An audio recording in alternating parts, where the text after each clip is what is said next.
Rachel sat on her bedroom floor surrounded by wedding favors, carefully tying tiny silver bells to each one with white ribbon. In 3 weeks, she would marry David, the man who had pursued her relentlessly for a year before she finally agreed to go on a date with him. He was patient, kind, and had a way of making her feel like she was the only person in the world. Her phone buzzed with a text from her maid of honor, Jessica. "Hey babe, running late for our dress fitting. Be there in 20. Love you." Rachel smiled. Jessica had been her best friend since they were 7 years old, when Jessica punched a boy who was bullying Rachel on the playground. They had been inseparable ever since. Shared clothes, shared secrets, shared dreams. When Rachel got engaged, there was no question who would stand beside her. She finished the last favor and grabbed her keys, heading to the bridal boutique. The final fitting was supposed to be a celebration, making sure everything was perfect before the big day. But when Rachel arrived, the seamstress looked confused. "Your maid of honor called an hour ago and cancelled. She said you knew." Rachel checked her phone. No other messages. She called Jessica, but it went straight to voicemail. Strange but not alarming. Jessica had been scatterbrained lately, probably stressed from work. Rachel rescheduled and drove home, pulling into her driveway just as the sun was setting. David's car was there, which was odd. He had said he would be working late on a project deadline. She walked inside, calling his name. No answer. His laptop was open on the kitchen counter, screen glowing. Rachel walked over to close it and saw a message notification pop up. From Jessica. "I can't keep doing this. We need to talk about telling Rachel." Rachel's heart stopped.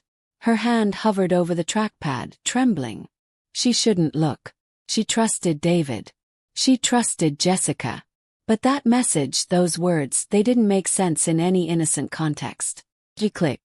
The messages loaded, and Rachel's world tilted on its axis. Months of conversations. Hundreds of messages between David and Jessica, starting casual and slowly becoming something else entirely. Late-night talks that David had never mentioned.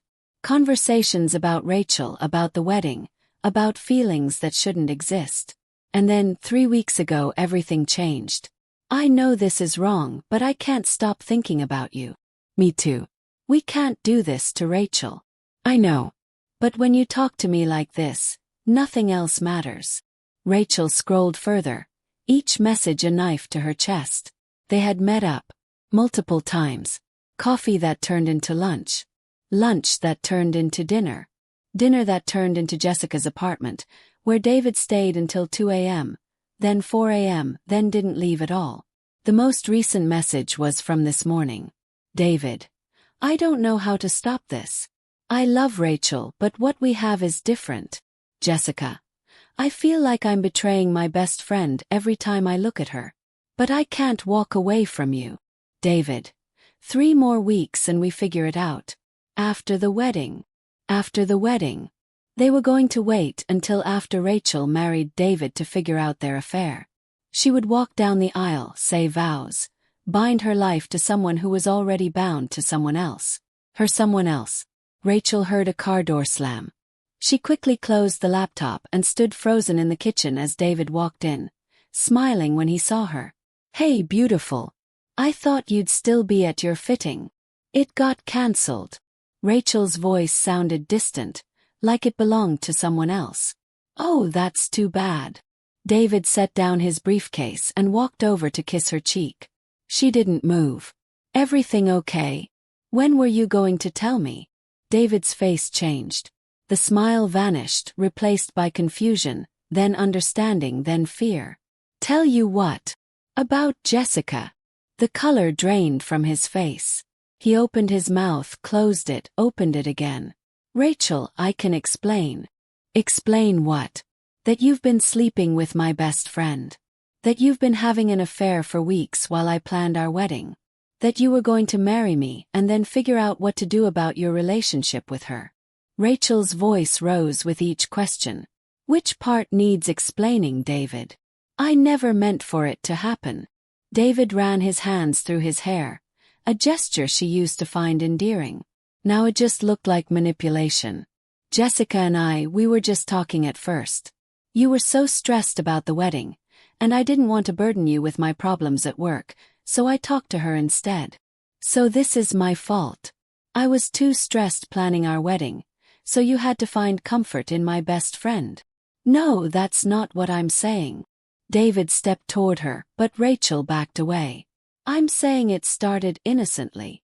We were friends. She was helping me plan your surprise honeymoon, and we spent a lot of time together, and somewhere along the way something shifted. Something shifted, Rachel repeated. You fell in love with her. I don't know what I feel. David's voice cracked. I love you, Rachel. I want to marry you. But Jessica and I have this connection that I can't explain. You have a connection. Rachel laughed, a bitter sound that hurt her throat. You know what you have. You have a betrayal. You have two people who were supposed to love me more than anything, and instead you chose to destroy me together. We didn't mean to hurt you. But you did it anyway. Every single day for weeks, you both looked me in the eye and lied. When I asked Jessica to help me choose between two veils, she was sleeping with my fiancé. When you told me you loved me before bed, you had just been texting her about your feelings. Every moment of my happiness was built on your lies. Rachel grabbed her purse and keys. She needed to leave before she completely fell apart in front of him. Where are you going? David asked. To talk to Jessica. Rachel, please don't. Let me handle this. Handle this. Rachel spun around. You've been handling this for weeks, and all you've done is make it worse. I'm going to look my best friend in the eye and ask her how she could do this to me. She drove to Jessica's apartment, the same apartment where David had spent countless nights while Rachel slept alone, thinking he was working late. Her hands gripped the steering wheel so tightly they ached. Jessica answered the door in pajamas, hair wet from a shower. When she saw Rachel's face, she knew. Oh God! Jessica's voice was barely a whisper. You cancelled our fitting so you could be with him, didn't you? Jessica's silence was answer enough. Let me in, Rachel said. You owe me that much. They sat in Jessica's living room, the same room where Rachel had cried on Jessica's shoulder after her father died. The same couch where they had planned Rachel's engagement, squealing like teenagers. Now it felt contaminated by everything that had happened here behind Rachel's back. How long have you been in love with him? Rachel asked. Jessica wiped tears from her face. I don't know if it's love. Maybe it is. I tried to fight it, Rachel. I swear I tried. Not hard enough. You're right. I'm a terrible person. I'm a terrible friend. Jessica's voice broke. But you don't understand how it happened. David started talking to me about his doubts, his fears about marriage, about whether he was ready. He was vulnerable and I was there and we just connected. His doubts about marrying me, and you didn't think to tell me? You're supposed to be my best friend. I thought I could help him work through them. I thought if I could help him feel better about everything, it would make your marriage stronger. By sleeping with him. That wasn't supposed to happen. Jessica buried her face in her hands. The first time we had been drinking and we were talking about you, about how much we both loved you, and somehow that turned into us kissing and then we couldn't stop. Don't you dare say this was about loving me. If you loved me, you would have told me the truth. If you loved me, you would have pushed him away and never let this happen. I know. You're right. I have no excuse. Jessica looked up, mascara running down her face. But Rachel, you have to know, David does love you. He talks about you all the time. He feels terrible about this. Stop defending him. Stop defending what you did. Rachel stood up, unable to sit still with the rage burning through her. I came here hoping you would give me a reason, some explanation that would make sense of why my best friend since childhood would betray me like this. But there is no reason good enough. What are you going to do? I'm calling off the wedding. I'm returning the dress. I'm canceling the venue and the flowers and the photographer. And I'm never speaking to either of you again. Rachel, please. Jessica reached for her hand, but Rachel pulled away. We can work through this. I'll leave, I'll move away, I'll do anything. Don't throw away what you have with David because of my mistake. Your mistake. This wasn't a mistake. A mistake is forgetting to mail an invitation or ordering the wrong flowers. This was a choice. Hundreds of choices every single day. To lie to me and betray me and destroy the most important relationships in my life. Rachel walked to the door, then turned back. I forgave you when you borrowed my favorite sweater and ruined it. I forgave you when you forgot my birthday. I even forgave you when you got drunk and told my ex-boyfriend I still had feelings for him. But there's no coming back from this. I'm so sorry. Jessica was sobbing now, completely broken. You're my best friend. You're my sister. I don't know how to lose you. You should have thought about that before you slept with my fiancé. Rachel left and sat in her car, finally allowing herself to cry. Not gentle tears, but gut-wrenching sobs that shook her entire body. She had lost two people today. Her future husband and her lifelong best friend. The two people she trusted most in the world had conspired together to break her heart. Her phone rang. David. She declined. Rang again. Jessica. Declined. A text from her mother asking about the final head count. Rachel turned off her phone. The next 3 weeks were a blur of cancellations and explanations. Her mother was devastated. Her father was furious, threatening to confront David. Her younger sister held her while she cried and helped her return wedding gifts. David tried to reach her countless times. Letters, emails showing up at her work.